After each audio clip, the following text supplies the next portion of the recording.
ध्यान की सारी प्रक्रियाएं आपको वर्तमान में लाने के लिए बनी होती हैं। अक्सर लोग ध्यान करने से पहले ये जानना चाहते हैं कि ध्यान करने से उन्हें क्या हासिल होगा, मतलब कि ध्यान का परिणाम क्या होता है। ये गौर करने की बात है कि ये सवाल जो उसके मन में उठ रहा है, ये भविष्य की चिंता का ही रूप है। क्योंकि ध्यान तो अभी करना होता है, लेकिन उसका परिणाम हमेशा भविष्य में मिलता है। और इसी तरह हमारा मन कहीं ना कहीं भविष्य या अतीत की चिंताओं में घिरा रहता है, और ध्यान हमारे मन और मस्तिष्क को भविष्य और अतीत से खींचकर वर्तमान में लेकर आता है। और जब हमारा मन एक बार वर्तमान का मजा चख लेता है तो उसे वास्तविक आनंद का अनुभव होता है। एक इंसान की पूरी जिंदगी अगर 2 शब्दों में समाहित की जाए तो 2 शब्द होंगे, सुख और दुख। ये सुख और दुख मिलकर एक ऐसा चक्र बनाते हैं, एक ऐसा गोला, एक ऐसा पहिया बनाते हैं कि इंसान जिंदगी भर उस पहिए में गोल गोल घूमता रहता है। और उस गोले में चलते चलते कभी वो दुख को पार करके सुख में पहुंच जाता है, लेकिन उसे उस वक्त ये नहीं पता होता कि ये सुख का गोला भी घूमकर फिर से दुख में लेकर आएगा। और इसी चक्कर में फंसकर आदमी का पूरा जीवन निकल जाता है। लेकिन अगर आप एक बार इस चक्कर को समझ लेते हैं कि सुख और दुख दोनों एक ही गोले के 2 सिरे हैं, चाहे हम सुख से शुरुआत करें या फिर दुख से, आखिरकार हम दूसरे कोने पे ही पहुंचेंगे। अगर ये बात हमारा मन स्वीकार कर लेता है तो ही इंसान इस चक्कर से बाहर निकलने के बारे में सोचना शुरू करता है। और इससे बाहर निकलने का एकमात्र तरीका है ध्यान। क्योंकि सुख और दुख हमेशा अतीत और भविष्य से जुड़े होते हैं, और ध्यान हमें वर्तमान के आनंद से अभिभूत कराता है। आज की जो मैं आपको कहानी सुनाने वाला हूँ वो आपको सुख और दुख के चक्र से निकालकर वर्तमान के आनंद की एक झलक प्रदान करेगी। इससे पहले कि आप इस कहानी में खो जाएं, इस चैनल को सब्सक्राइब जरूर कर लें। एक बार की बात है, एक नौजवान युवक बुद्ध के पास आता है और उनसे कहता है कि हे बुद्ध, क्या आप मेरे एक सवाल का जवाब देंगे? बुद्ध ने मुस्कुराते हुए कहा कि पूछो, क्या पूछना है? इसके बाद उस युवक ने कहा कि हे बुद्ध, मेरी उम्र अभी बहुत ज्यादा नहीं है, लेकिन मैं बहुत परेशान रहता हूँ, बहुत दुखी रहता हूँ। मैं आपसे ये जानना चाहता हूँ कि मेरे जीवन में अभी से इतने दुख हैं, तो मेरी जिंदगी तो अभी बहुत बाकी है। क्या मेरे जीवन में दुख बढ़ते ही रहेंगे? क्या इन दुखों से छुटकारा पाने का कोई रास्ता नहीं है? ये सुनकर बुद्ध कहते हैं कि कहाँ है तुम्हारे दुख? मुझे तो दिखाई नहीं दे रहे। ये सुनकर वो युवक कहता है कि हे बुद्ध, दुख तो मेरे अंदर है, मेरे भीतर है, वो आपको कैसे दिखाई देंगे? ये सुनकर बुद्ध उस युवक से पूछते हैं कि क्या तुम्हें अपने दुख दिखाई देते हैं? वो युवक कहता है कि हाँ बुद्ध, मैं अपने दुखों को भली भांति देख पा रहा हूँ। तब बुद्ध ने पूछा कि इन दुखों का मूल क्या है? बुद्ध में और उस युवक में चर्चा चल ही रही होती है कि तभी एक भिक्षु दौड़कर वहां पर आता है। वो भिक्षु तथागत बुद्ध के कान में कुछ कहता है। इसके बाद बुद्ध उस युवक से कहते हैं कि चलो, आज मैं तुम्हें जीवन का सत्य दिखाने के लिए एक जगह पर लेकर चलता हूँ। वहां पे तुम्हें कुछ भी नहीं बोलना है, चुपचाप सारी बातें सुनते रहना है। इसके बाद तुम्हें अपने सारे प्रश्नों के उत्तर खुद ही मिल जाएंगे। ये कहकर वो युवक गौतम बुद्ध के पीछे पीछे चलने लगता है। कुछ दूर चलने के बाद गौतम बुद्ध एक घर में प्रवेश करते हैं। घर में प्रवेश करने के बाद वो युवक और तथागत बुद्ध देखते हैं कि वहां पर बहुत सारे लोग इकट्ठे हो रखे हैं, और बीच में चारपाई पर एक वृद्ध आदमी लेटा हुआ है। बुद्ध को देखते ही सभी लोगों ने उनके लिए राह बनाई, और बुद्ध उस आदमी के पास वहीं उसके चारपाई पर जाकर बैठ जाते हैं। वो युवक भी पास में ही बैठ जाता है। इसके बाद वो वृद्ध आदमी जो चारपाई पर लेटा हुआ था कहना शुरू करता है कि हे बुद्ध, मैं नहीं जानता कि मेरे जीवन में कितनी सांसें और बची हैं। पता नहीं किस वक्त मुझे भगवान के घर से बुलावा आ जाए। हे बुद्ध, मैं मरने से पहले अपने कुछ सवालों के जवाब आपसे जानना चाहता हूँ। मुझे पता है कि उन सवालों के जवाब आप ही मुझे दे सकते हैं, इसीलिए मैंने आपको यहाँ पर बुलाया है। इसके बाद उस वृद्ध आदमी ने कहना शुरू किया कि हे बुद्ध, अपने आखिरी वक्त में मुझे अपने बचपन के दिन बहुत याद आ रहे हैं। मैं अपने बचपन के दिनों को याद करता हूँ और सोचता हूँ कि वो भी क्या दिन थे। ना कुछ पाने की फिक्र, ना कुछ खोने का गम। बचपन के उन दिनों को याद करके मेरी आंखों में आंसू आ जाते हैं। मुझे लगता है कि कितनी आज़ादी थी उस समय। मेरा मन कितना खुला हुआ था। मन में कुछ भी पाने की इच्छा नहीं थी। जिस भी खेल में लग जाते थे उसी खेल में पूरे दिन लगे रहते थे। लेकिन कुछ समय बाद जैसे जैसे मैं बड़ा होने लगा वैसे वैसे लोग मुझे जिंदगी की दौड़ में आगे निकलने के लिए कहने लगे। मेरे पिता अक्सर मुझसे कहा करते थे कि तुम पढ़ाई में अपने भाई जैसे क्यों नहीं हो, तुम दूसरे लोगों से पीछे क्यों रहते हो। ये सब सुन सुनकर मेरा मन बहुत बेचैन रहने लगा। लोग मुझे बहुत ताने देते थे क्योंकि ना तो मैं खेल में अच्छा था और ना ही पढ़ाई में अच्छा था। सब लोग मुझे किसी और की तरह बनने के लिए कहते थे और उनके तानों से तंग आकर मैंने जीवन में कुछ हासिल करने का निश्चय किया। मैंने अपने आप से वादा किया कि मैं भी अपने भाई की तरह एक कामयाब इंसान बनूंगा और इसके लिए मैं दिन रात मेहनत करने में लग गया। शुरुआत में बहुत मुश्किलें आई, बहुत निराशा हाथ लगी, लेकिन मैंने हार नहीं मानी और मैंने खुद अपना व्यापार खड़ा कर लिया। उसके बाद मुझे कुछ पाने का एहसास हुआ। मुझे बहुत खुशी हुई क्योंकि जो लोग मुझे ताने देते थे वही लोग अब मेरे आगे पीछे घूमने लगे थे। कुछ वक्त बाद एक रईस बेटी के साथ मेरी शादी हो गई और उसके बाद मुझे लग रहा था जैसे मेरा जीवन स्वर्ग बन गया हो। कुछ साल बाद मुझे 2 बेटे प्राप्त हुए। दोनों बहुत ही सुंदर और हष्ट-पुष्ट थे। अब मेरा मन मेरे बच्चों के लिए कुछ करने को उत्सुक हो गया। मैं और भी ज्यादा धन कमाने में लग गया और जल्द ही मैं अपने नगर का सबसे बड़ा व्यापारी बन गया। सब कुछ अच्छा चल रहा था, लेकिन अनहोनी को कौन टाल सकता है। एक दिन अचानक मेरी पत्नी मुझे छोड़कर चल बसी। इससे मुझे बहुत गहरा आघात पहुंचा। मैं कई दिनों तक अपने घर से बाहर नहीं निकला। मेरे बेटे मुझे हिम्मत देते थे कि पिताजी, माताजी तो नहीं रही और जो हो चुका वो वापस नहीं आ सकता, लेकिन हम दोनों भाई आपका हमेशा साथ देंगे, आपकी हमेशा सेवा करेंगे। आपको किसी बात की कोई चिंता करने की आवश्यकता नहीं है। और धीरे धीरे मैंने भी अपने मन को समझा लिया कि अब तो मुझे अपनी प्रिय पत्नी के बिना ही जीना पड़ेगा। इसीलिए मैंने अपना मन अपने बेटों के साथ जोड़ लिया। उनकी खुशी में ही मुझे खुशी होती थी, उनके दुख में ही मुझे दुख होता था। इसके बाद उस वृद्ध आदमी ने कहा कि हे बुद्ध, इस जीवन चक्र में अक्सर मुझे महसूस होता था कि आखिर जीवन क्या है। जीवन को उसकी गहराइयों में कैसे जाना जाए। ये कैसे जाना जाए कि मैं कौन हूँ और मैं इस दुनिया में क्या करने के लिए आया हूँ। ऐसे तमाम सवाल मेरे मन में उठते रहते थे और मुझे आपके बारे में भी पता चला कि बुद्ध ऐसी ध्यान की प्रणालियां बताते हैं जिससे जीवन का मतलब समझा जा सकता है।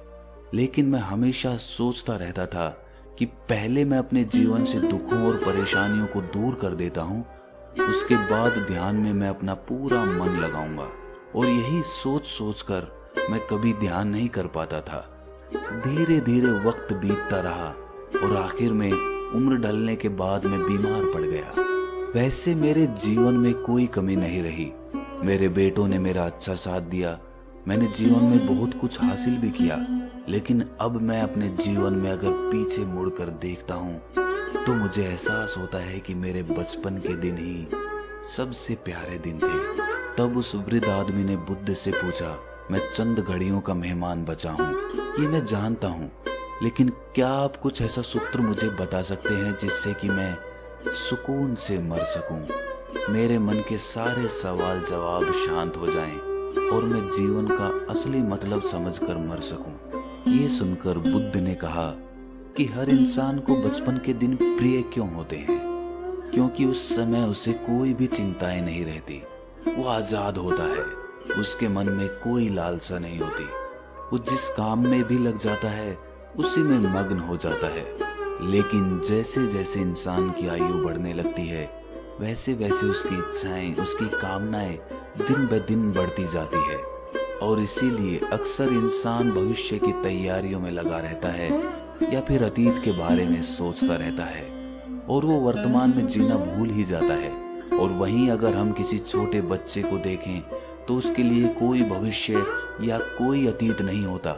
उसके लिए बस वर्तमान होता है और इसीलिए वो वर्तमान में पूरा आनंदित होकर रहता है। तुमने अपना पूरा जीवन अपनी कामयाबियों, अपने बेटों, अपनी पत्नी और अपने भविष्य की योजनाओं में ही बिता दिया और तुम हमेशा यही सोचते रहे कि पहले मैं अपने जीवन को व्यवस्थित कर लेता हूँ और उसके बाद सत्य की खोज करूंगा, उसके बाद ध्यान करूंगा। लेकिन हम ये भूल जाते हैं कि कल कभी नहीं आता, भविष्य की योजनाएं कभी पूरी नहीं होती। जब एक योजना पूरी होती है तो हमारा मन दूसरी योजनाएं बना लेता है और इस प्रकार जीवन चक्र चलता रहता है। और अब आखिरी समय में जब मृत्यु तुम्हारी सैया पर लेटी हुई है तो तुम्हें एहसास हो रहा है कि मैंने जीवन में कुछ भी हासिल नहीं किया। अब तुम्हें लग रहा है कि जो भी तुमने किया उसमें से तुम एक सुई भी अपने साथ नहीं ले जा सकते। अगर यही बात तुम उस वक्त समझ लेते, मृत्यु कभी निश्चित होकर नहीं आती, वो तो कभी भी आ सकती है। अगर ये बात उस वक्त तुम्हारा मन समझ लेता तो तुम उसी वक्त ध्यान और सत्य की खोज में लग जाते। तुम कोई ऐसी चीज खोजने की कोशिश करते जो तुम्हारे साथ जा सके, जो तुम्हें परिपूर्णता से मरने का मार्ग दिखा सके। उस वृद्ध आदमी ने हाथ जोड़कर बुद्ध से कहा कि हे बुद्ध, ये तो मैं जानता हूं कि मुझसे गलतियां हुई हैं। मैंने अपने जीवन को सार्थक रूप से जिया ही नहीं और इस बात का मुझे बहुत गहरे में एहसास हो चुका है। लेकिन मैं आपसे फिर से वही सूत्र जानना चाहता हूँ कि क्या मैं अभी परिपूर्णता के साथ नहीं मर सकता? क्या मुझे अभी सत्य की कोई झलक नहीं मिल सकती? ये सुनकर बुद्ध ने उस आदमी का हाथ सहलाते हुए कहा कि अब तो एक ही सूत्र समझने लायक रह जाता है और वो सूत्र ये है कि तुमने जीवन में जो कुछ भी पाया या जो कुछ भी खोया वो सब यहीं पर छोड़कर चले जाओ। उसे अपने मन के साथ जोड़कर मत ले जाओ। अपने मन में ये भाव पैदा करो कि तुमने अपने जीवन से बहुत कुछ सीख लिया और वास्तविकता में तुमने अपने जीवन में बहुत प्रगति की है, क्योंकि तुमने ये जान लिया है कि जीवन में कुछ भी सार्थक नहीं है और ये जानना भी बहुत बड़ी उपलब्धि होती है। लोग जीवन भर जीते जीते मर जाते हैं लेकिन उन्हें जीवन की निरर्थकता का कोई पता नहीं चलता। इसीलिए अभी अपने मन से सारे सवाल गिरा दो और ये भाव पैदा करो कि जीवन में जो कुछ जानने जैसा था वो मैंने जान लिया है और अब जीवन में कुछ भी जानने जैसा नहीं बचा है। जब तुम इस भाव, इस बोध से भर जाओगे तो तुम बिल्कुल खाली होकर मृत्यु को प्राप्त हो जाओगे। और वास्तविकता में यही मरने की कला होती है। हमने जीवन में जो कुछ भी पाया, जो कुछ भी खोया, वो इसी दुनिया का था और वो यहीं पर रह जाएगा। हमारे साथ कुछ भी नहीं जाएगा। हम खाली जाएंगे, हम बिल्कुल खाली जाएंगे। और जो लोग अपने मन से बिल्कुल खाली होकर जाते हैं, वास्तव में उनके अंदर ज्ञान का दीप जल जाता है और वो आगे चलकर दूसरे जन्मों में उस निर्वाण की स्थिति को प्राप्त कर सकते हैं। लेकिन उससे पहले तुम्हें इस जीवन की निरर्थकता को समझना होगा। यहाँ पर कुछ भी पाना या कुछ भी खोना कोई मायने नहीं रखता। इसके बाद बहुत देर तक उस वृद्ध आदमी ने कोई सवाल नहीं पूछा और वो मुस्कुराते हुए मृत्यु को प्राप्त हो गया। इसके बाद बुद्ध ने उस नौजवान युवक से पूछा कि क्या तुम्हें अपने सवालों के जवाब मिले, और मिले तो तुम्हें क्या जवाब मिले, सभी को बताओ। उस युवक ने कहा कि हे बुद्ध, मुझे अपने सवालों के जवाब मिल गए हैं। इस वृद्ध आदमी के जीवन चक्र से मैं समझ गया हूँ कि जीवन में कुछ भी पाने जैसा नहीं होता। सुख हो या दुख हो, सब कुछ यहीं पीछे रह जाता है और अगर हम इसी चक्र में फंसे रह जाएंगे तो हम सत्य को कभी नहीं जान पाएंगे। इसीलिए जीवन में सुख और दुख तो चलते ही रहेंगे, इसके साथ साथ चलते हुए ही हमें सत्य की खोज करनी पड़ेगी। लेकिन बुद्ध, मेरे मन में अब भी एक सवाल बाकी है जिसका जवाब जानना सबके लिए बहुत ज्यादा जरूरी है। मेरा सवाल है कि मैं ध्यान की यात्रा करने के लिए बहुत प्रेरित हुआ हूँ, लेकिन मुझे कोई मार्ग नहीं पता। ध्यान कैसे किया जाता है? कि ध्यान की सभी प्रक्रियाएं तुम्हें होश में लाने के लिए ही बनी है, तुम्हें वर्तमान में लाने के लिए बनी है। अगर तुम किसी भी काम को पूरी उपस्थिति के साथ, पूरे एकाग्र भाव से अपने आप को पूरा इकट्ठा करके कर सकते हो तो तुम ध्यान में ही होते हो। लेकिन हमारा ध्यान इधर उधर भटकता रहता है। अपना काम करते करते वर्तमान में रहने के लिए मैं तुम्हें एक छोटी सी विधि बताता हूँ, जिसके जरिए तुम अपना काम भी कर सकते हो और ध्यान को भी समझ सकते हो।